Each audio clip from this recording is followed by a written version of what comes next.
Salut, bonjour à tous. Sylvain Couillou, voilà, consultant formateur à la pratique du droit en entreprise et en gestion des ressources humaines. Et voilà, je vais bien, j'espère que vous aussi. Moi, je vais d'autant bien parce que je me trouve dans l'un de mes endroits préférés. Je suis à l'Université de Lomé sous les arbres bénéficiant de leur air frais, de leur ombre. Et aujourd'hui, je voudrais qu'on parle un peu de la sécurité de l'emploi. Sécurité de l'emploi, sécurité du contrat de travail, peut-être si je veux mieux m'exprimer. Mais on a souvent entendu les employés dire qu'ils recherchaient, donc, ou les chômeurs dire qu'ils recherchaient une certaine sécurité de leur contrat de travail. Qu'est-ce qu'ils appellent sécurité de leur contrat de travail? C'est en fait le contrat à durée indéterminée, le contrat dont le terme n'est pas pour le moment et en tout cas qui est censé durer dans le temps. Et donc je m'en vais me poser la question, ou alors je me suis posé la question de savoir s'il y avait vraiment une sécurité de l'emploi.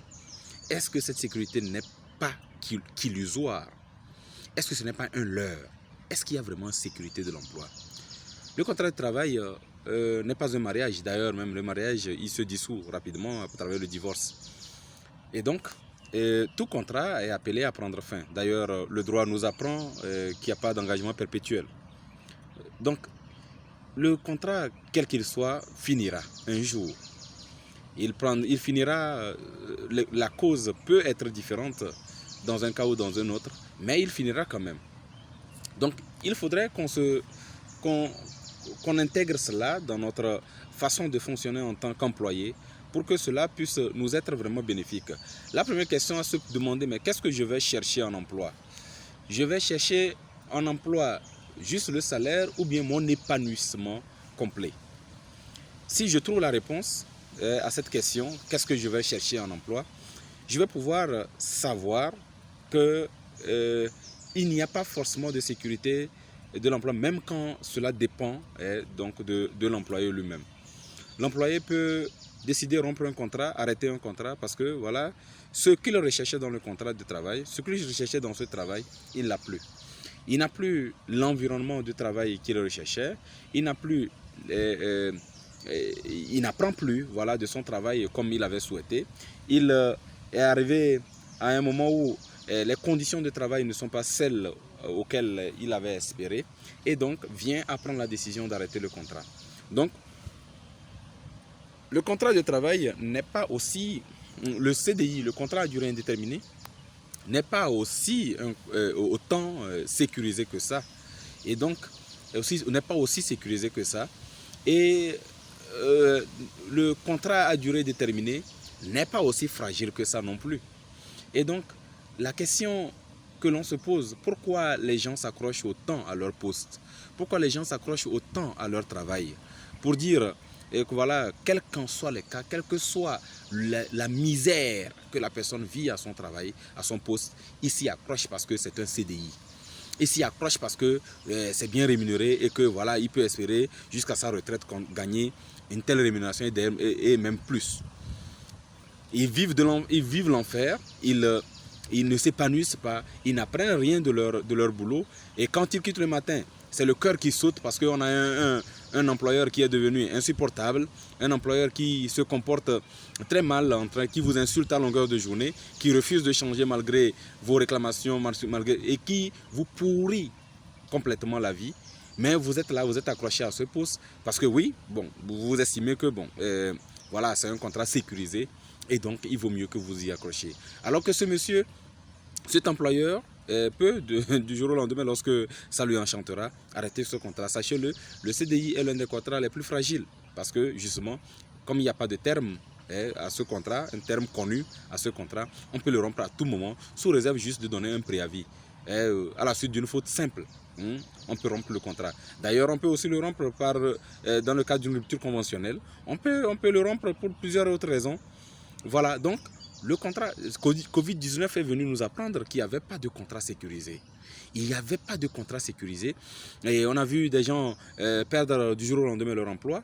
Et puis à la suite de difficultés économiques, très rapidement, l'employeur prend la décision de se séparer de ses employés. Pourquoi l'employé, lui, ne prendrait pas aussi la décision de se séparer de son employeur quand cela ne va pas? Vous êtes venu vendre vos compétences. Quand les conditions ne se prêtent pas pour que vous arriviez à travailler, à pouvoir donner le meilleur de vous-même, allez-vous-en, quelqu'un d'autre aura besoin de vous. Quand vous n'êtes plus assez motivé, souvent il y a d'autres raisons qui sont évoquées. Il y a des gens qui disent que voilà, ils ne veulent pas décevoir leur patron, ils ne veulent pas décevoir leur employeur. Mais c'est justement quand vous vous accrochez à votre travail alors que vous n'êtes plus motivé pour le remplir que vous les décevez. Vous n'êtes plus au point de vos performances, vous ne donnez plus le meilleur de vous-même, vous êtes tout le temps énervé, vous êtes tout le temps fâché, mais vous êtes là, accroché là. Mais vous faites souffrir votre employeur, vous faites souffrir vos collègues et vous faites souffrir vous-même. Vous rentrez à la maison fatigué, pas parce que vous avez tellement travaillé, juste parce que vous avez été voilà, sur la défensive durant toute la journée, vous criez sur tout le monde, mais non, quand ça ne va pas, allez-vous-en. Allez-vous-en, il y a d'autres postes qui vous attendent. Et donc, à partir du moment où vous sentez que les conditions de travail ne sont plus celles que vous voulez et que ce n'est pas prêt de changer, commencez par planifier votre départ, commencez par rechercher ailleurs, commencez par regarder autour de vous, souscrire, adresser des demandes à d'autres employeurs. Ce n'est pas parce que vous êtes en emploi que vous n'êtes plus un demandeur d'emploi.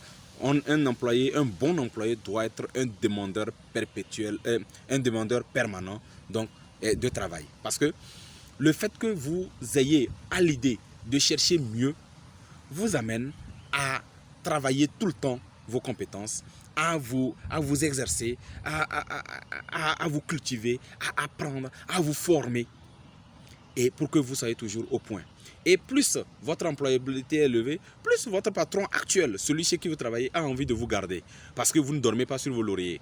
Quand il saura que il y a des gens qui sont intéressés par vous et qui sont prêts à vous débaucher, mais lui aussi il fera tout pour vous garder. Mais quand vous êtes là, vous arrivez au début, c'est un expert qui connaît, qui maîtrise bien son travail, mais au bout de 5 ans, au bout de quelques années, on ne vous reconnaît plus. Ça va être compliqué de vous faire confiance. Ça va être compliqué de pouvoir vous garder et on ne vous respecte plus. Quand l'employeur a l'impression que vous n'avez nulle part où aller et que quels qu'en soient les cas, vous êtes là, lui-même perd, même involontairement, il perd du respect pour vous. Il n'a plus de respect pour vous. Mais quand vous êtes là, faites-vous désirer. Faites-vous désirer. Dites à votre employeur qu'il y a telle société qui était prête à vous employer, mais vous avez refusé parce que vous aimez votre boulot. Il faut toujours que vous pensiez à vous améliorer constamment. Imitons un peu ce qui se passe dans les systèmes, dans les pays anglophones. Même, on ne vient pas en emploi pour s'y éterniser. Il y a les jeunes générations qui arrivent, il y en a qui arrivent, il faut que vous fassiez de la place aussi pour eux.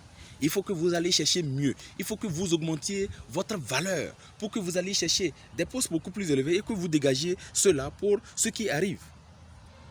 Voilà donc dans quel esprit il faut travailler. La démission, ce n'est pas un drame. La démission n'est pas mauvaise en soi.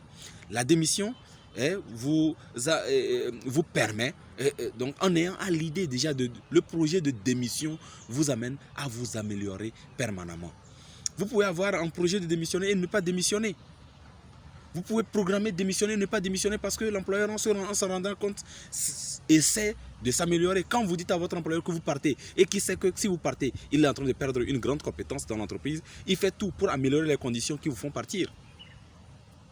Mais quand vous êtes là, quels qu'en soient les cas, vous négociez, ça ne marche pas, vous êtes là, accroché là, vous voulez faire votre travail, on ne vous laisse pas faire correctement votre travail, on vous impose des choses. C'est vrai, vous recevez des instructions de votre employeur, mais il y a des conditions dans lesquelles il faut qu'on vous laisse donner une certaine marge de manœuvre pour faire votre travail selon le niveau de responsabilité au sein de l'entreprise.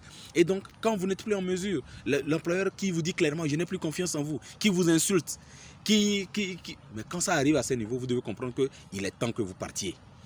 Et il ne faudrait pas attendre une grue pour vous arracher de là. Partez, essayez de vous améliorer. Travaillez constamment, formez-vous, lisez.